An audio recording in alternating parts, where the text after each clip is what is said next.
Dudu saiu do Cruzeiro? Dudu saiu, é um casamento que não deu certo. Pois é, mas o que foi a Kizumba? Não teve uma quizumba. É aquele casamento. O Dudu queria uma coisa, o Cruzeiro queria outra. O que ele queria? Ele pediu a saída do Jardim? Não teve essa, eu quero treinar, eu não quero esse treinador, não teve essa conversa. O que teve é que o Dudu queria jogar, porque todo jogador quer jogar, isso é natural de qualquer atleta, e a comissão técnica no momento não entendeu que ele estava pronto. E aí ele preferiu uma saída.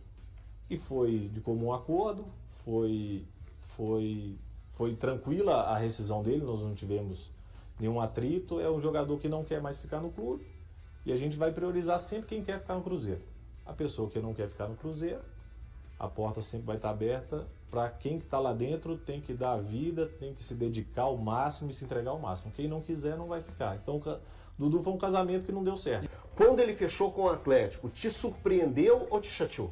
Nenhum dos dois, nem surpresa e nem chateação, é do mercado, então a gente não tem sentimento que ele vai para o Atlético, vai para outro clube, não, a gente é muito natural nesse sistema. O jogador ele tem o direito dele jogar em um clube que ele achar interessante, o clube que ele quiser, então pra gente não importa se ele vai jogar no Atlético, no Flamengo, vocês nem no Palmeiras, pensaram em colocar cláusula. Não, Fred, cada um tem a sua... Tem a opção de trabalho, onde que ele acha necessário, e para nós não incomodou, não chateou em momento nenhum. Você já anuncia que amanhã, depois, o zagueiro e o extremo? Se eu pudesse, anunciaria hoje. Não, pode anunciar que nos Não, dá bola. podemos Agora, depois. Não, anunciar de forma oficial, mas falar ser que que agora. nos Se eu pudesse, eu anunciava hoje. Mas eu senti que você ficou meio vermelho. Não, vamos falar do Gabi Martins. Gabi Martins foi um nome que surgiu pelo nosso scout. É um trabalho muito bom do nosso departamento de scout, aprovado pelo Mr. Leonardo Jardim, aprovado pela diretoria, e a gente fez uma proposta para o Braga. Você pode falar o valor? Não, o valor a gente não É o porque valor lá é eles falaram subjetivo. que era de 8. É. De 8, eles queriam 10, mas uma pessoa do Cruzeiro, que não foi você, obviamente, me disse que foi menor que 8. Posso falar que foi menor que 8. Nós fizemos uma proposta por esse atleta diretamente ao Braga, Sim. ao seu presidente, dentro das condições financeiras que a gente tem hoje para fazer esse tipo de contratação, e ela não foi aceita. E tudo tranquilo, normal, é o mercado. O Braga acha que o jogador vale X, a gente acha que vale Y. Não chegamos num acordo e já estamos em busca de outro atleta, já das mesmas características, com a mesma função. Com o Gabi Martins não andou. Não andou. Não andou, o Braga deu a recusa, a gente estamos buscando outro. E quem que é esse outro? Esse outro nós estamos analisando, nós estamos conversando. Mas está no mercado nacional, está no mercado internacional, Ele está no futebol. Não, essa você pode falar. Está nesse Tá planeta. fora daqui. Ele está no futebol. Eita, nós. Então, ele falou que O tá no perfil futebol. vai ser mantido, né? A gente vê que é um jovem de 22 anos, com potencial ainda enorme, Sim. de experiência. Né? Ele está no futebol europeu, está ali no mercado português, e o Braga também é um time que sempre tem a capacidade de uma base muito forte, né? Ele leva jogadores para vários clubes. É mais ou menos essa linha que o Cruzeiro tem buscado. Você falou aí dos grandes nomes, né? Vieram o Gabigol, veio o Cássio, que dá uma projeção muito grande. Então o Cruzeiro fez a solidez, colocou a base. Aí agora é buscar essas oportunidades de mercado com jogadores que têm um grande potencial, quando não é o caso do Gabi. Exatamente, esse é o perfil que a gente vai buscar nessa janela, e bem provável na próxima também. São perfis igual do Gabriel Martins, jogadores jovens, com muito talento, com muito potencial, jogadores a serem lapidados, não jogadores prontos, definitivamente prontos, mas jogadores que o Leonardo Jardim possa trabalhá-los, possa lapidá-los, e eles entenderem como funciona o Cruzeiro, como o Cruzeiro joga, para aí sim, quando eles estiverem prontos, eles já estão adaptados. Vou passar para vocês rapidamente. Teve um negócio feito, ou pelo menos iniciado, com o Medina, zagueiro? O Brian Medina foi um nome que a gente surgiu no nosso scout, mas não chegamos a fazer nenhuma proposta, nenhum contato. Foi um nome que surgiu pelo nosso scout, um nome que nos agrada, mas que ainda estamos observando o atleta mais. A gente precisa de mais detalhes sobre o atleta para a gente enfim, tentar fazer uma proposta. Então, até o momento, proposta oficial que o Cruzeiro fez só pelo Gabriel Martins? Só pelo Gabriel Ou essa Martins. só sondagem? Só sondagem. Ah, legal. E em cima dos nomes ainda, desculpa, Valu, eu Sim. tinha. Não, tá em O casa. Vitor Gabriel e o Valentim Gomes, o Cruzeiro ainda tem interesse, estão descartados. O Vitor Gabriel do Internacional, o Valentim Gomes do Vélez. O Valentim está descartado porque a gente fez uma sondagem ao Vélez, uma tentativa do empréstimo do atleta. O Vélez só quer a venda, então o Valentim é descartado hoje no nosso scout. E o Vitor Gabriel é um jogador interessante, um jogador que tem muito mercado, muito potencial, mas que o Inter quer contar com ele na próxima temporada. E aí depende mais do Inter do que do Cruzeiro. Nós temos interesse no Vitor Gabriel, mas como vários clubes também têm, é um jogador que está sendo observado, mas em nenhum momento a gente fez proposta, nada, a gente fez uma consulta ao Inter e o Inter não tem interesse de vender o atleta. Ô Pedro Júnior, levando em consideração até a proposta oficial com relação ao Gabri, ao zagueiro do Internacional também, é um perfil agora também do Cruzeiro a partir dessa janela? Digamos, o Cruzeiro avaliou juntamente com o Leonardo Jardim, todo o seu departamento de scout, departamento de futebol, o que seria correto e dentro das possibilidades do Cruzeiro, não quer dizer que o Braga deveria aceitar a proposta. E é essa a proposta. Porque, por exemplo, no caso com o Valentim Gomes, ainda no começo do ano, não por conta do Cruzeiro, no meu entendimento, mas a gente viu, o Cruzeiro fez a proposta, o Vélez fez a contraproposta. A gente pode dizer que o Cruzeiro tende, nessa janela, fez a proposta, não foi aceita, continua no mercado para não desgastar a própria imagem, talvez até do clube, ainda quando ele não tenha a responsabilidade do insucesso da contratação. Sim, essa é uma tendência que o Cruzeiro vai adotar na janela, a partir dessa janela. A proposta que a gente fez para o Braga era nas condições que a gente poderia pagar. O Braga entende que é maior e a gente não vai fazer uma contraproposta, porque a gente já chegou no limite. Então a gente quer mudar um pouco desse perfil. Porque a gente entende que a gente manda a proposta, vem uma contraproposta, a gente manda outra. E esse é um dos motivos que às vezes a informação vaza e aí outros clubes entram na jogada, o jogador fica mais valorizado e fica mais caro. A nossa ideia é, olhamos o jogador, gostamos, contactamos o clube, o agente, fizemos a proposta, é isso, o Cruzeiro pode pagar isso, contratamos, assinamos e vem embora. Ô Pedro, tem algumas perguntas chegando aqui também. Eu quero perguntar a você sobre renovação do Matheus Pereira. Sim. Que é a primeira pergunta que chega, aliás, até foi o Stefano que pediu para perguntar, lá do Deus Medibre. E uma outra pergunta. Eu queria que você, depois do Matheus Pereira, fizesse uma análise sobre a contratação do Gabigol. Um jogador que veio para ser titular, uma grande estrela e tal, e ele não é. E diante de uma resposta do Léo Jardim a uma entrevista que deu para o GE, ele fala que é de estrutura mesmo, é de jeito de jogo, é de característica e tal. Como é que vocês avaliam o Gabigol até aqui como contratação e retorno e sobre a renovação do Matheus Pereira? Bom, sobre a renovação do Matheus Pereira, o Matheus ainda tem contrato com a gente até meio do ano que vem. Nós já estamos conversando com os seus representantes, a gente vem conversando. A prioridade nossa é de renovação do Matheus Pereira. É um jogador muito identificado com o clube, é um jogador de um profissionalismo exemplar. Então, nós temos como prioridade a renovação do Matheus Pereira. Não é uma negociação fácil, mas a gente já vem conversando com os seus representantes. Por que não é fácil? Não, porque envolve vários fatores, né?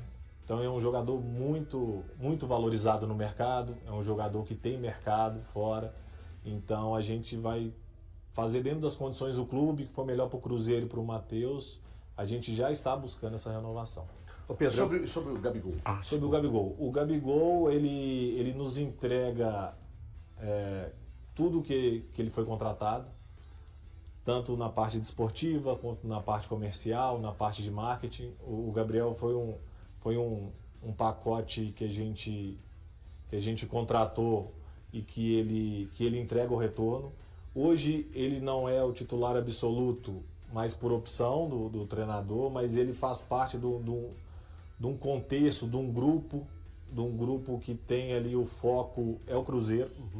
O objetivo maior são as vitórias. Então o Gabigol é um cara espetacular no dia a dia, no trabalho, trabalha todos os dias, incansavelmente, buscando seu espaço. Então, assim, a vantagem do do Cruzeiro hoje é que todos entenderam que a prioridade maior é o Cruzeiro. Independente de quem está jogando, quem não está, todos que estão ali entenderam que a prioridade é o Cruzeiro, que todos estão ali para dar o máximo para o Cruzeiro, não para A ou para B. Vou voltar no tema Leonardo Jardim, porque me chamou muita atenção quando o seu pai esteve aqui com a gente. Ele falou que ele poderia mudar muita coisa no Cruzeiro, mas ele não mudaria o treinador. Que o Leonardo Jardim tinha ganhado totalmente a confiança dele.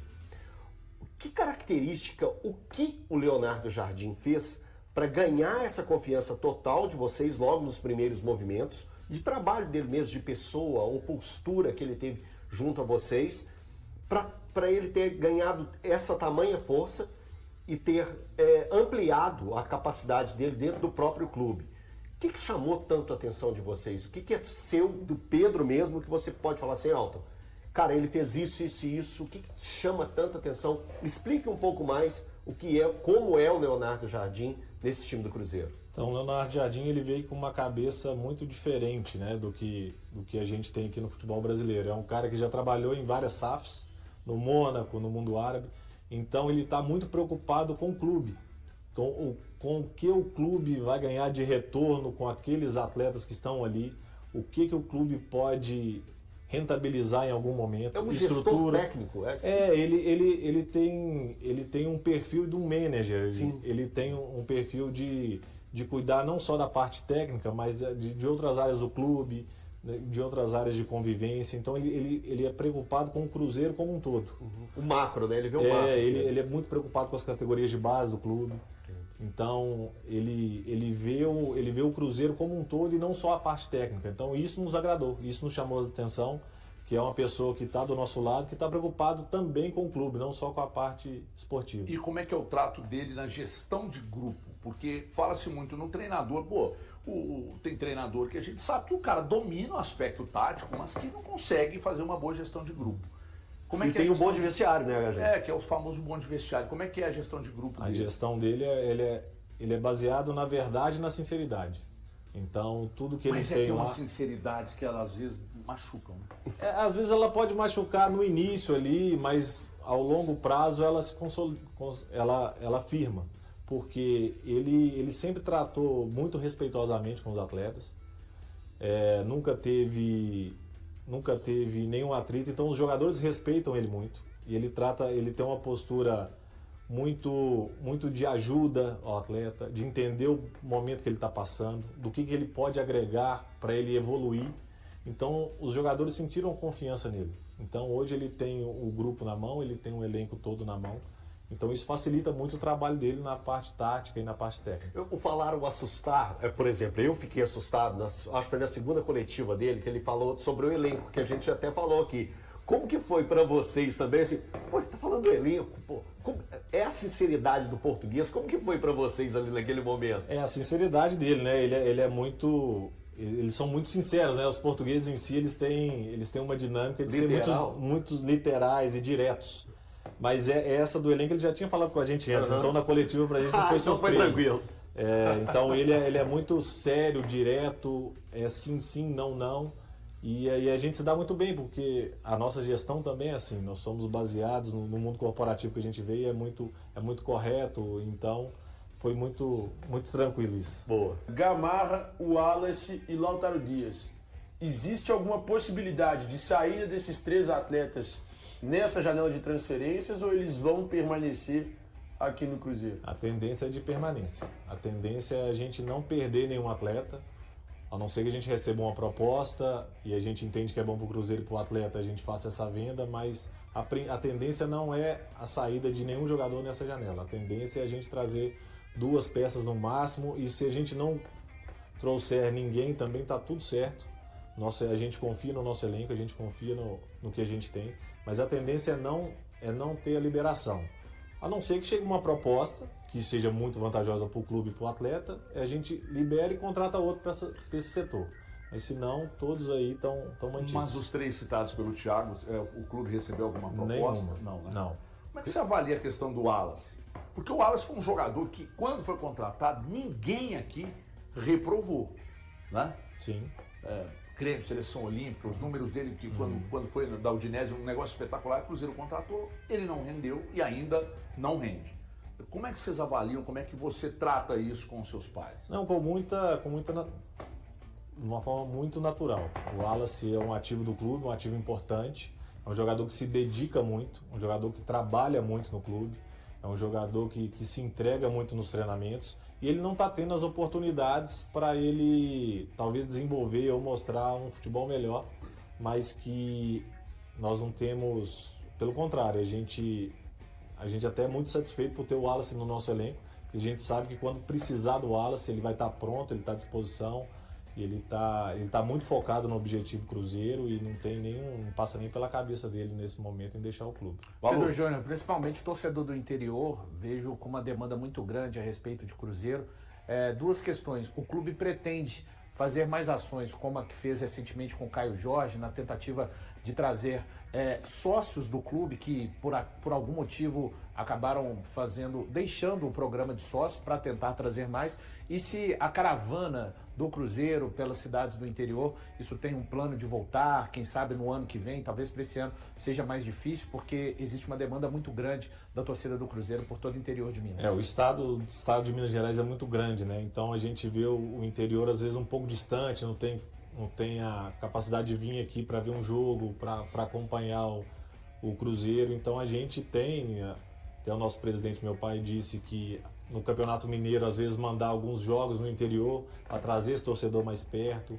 E a ideia para o ano que vem é voltar com a caravana, é fazer mais ações no interior, inaugurar mais lojas no interior, mais lojas do clube, para a gente trazer esse torcedor que às vezes está fora, que não tem condição de vir, tá um pouquinho perto aí do clube, ter mais esse carinho com o nosso torcedor do interior. Já que você falou da questão da caravana, né? A gente falou muito disso na época do Ronaldo e tal, e aí voltando à questão da compra do Cruzeiro por vocês. Aí é uma dúvida pessoal, tá? Quando vocês compraram um clube, na negociação com o Ronaldo, como é que foi o escalonamento dos pagamentos? Né? Não estou falando de valores, escalonamento.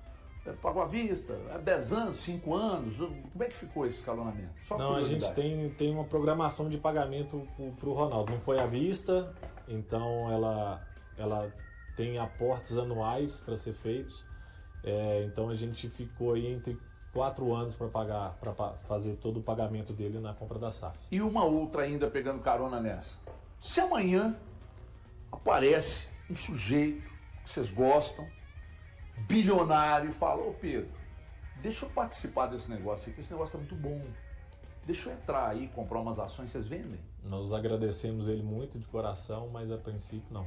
Embora o técnico Leonardo Jardim considere Gabriel Barbosa como um jogador reserva no Cruzeiro neste momento, ele sempre deixa claro que não tem qualquer problema com o atacante. Pelo contrário, é um apreciador do seu talento, acreditando que ele ainda pode se tornar uma peça fundamental para a equipe. Minha relação com o Gabriel é aberta e direta. Vejo-o como um excelente jogador e uma boa pessoa. Cada atleta deve mostrar seu valor e conquistar seu espaço. Essa é a nossa abordagem, afirmou o treinador em entrevista à TV Globo. Embora atualmente não seja o artilheiro do time em 2025, posição detida pelo centroavante Caio Jorge, que já marcou 10 gols, Gabigol lidera em contribuições diretas com 9 gols e 4 assistências. Mesmo assim, ele tem diminuído seu destaque desde que Jardim montou uma formação considerada ideal, com Caio e Wanderson atuando no ataque. Para o treinador, a valorização é resultado do trabalho diário, que deve se alinhar ao estilo da equipe. O português já manifestou em várias ocasiões que não vê o camisa 9 como um centroavante, mas sim como um segundo atacante ou um articulador de jogadas. O Gabriel é um jogador único, com uma notável capacidade de finalização. Ele se insere muito bem na área, elogiou. No entanto, às vezes é necessário ter um contraste que se adeque a isso. Na maioria dos jogos, criamos uma estrutura diferente, com mais movimentação ofensiva e pressão à frente, explicou. Atualmente o Cruzeiro ocupa a 2ª posição no Campeonato Brasileiro Série A com 24 pontos, empatado em pontos com o Flamengo, que está em primeiro lugar. O próximo jogo será contra o Grêmio no domingo 13/7 no Mineirão. E aí galera, o que acharam? Deixem suas opiniões nos comentários. Não se esqueçam de deixar o like, se inscrever no canal e ativar o sininho para receber as notificações. Até mais, Nação Celeste! Vamos pra frente!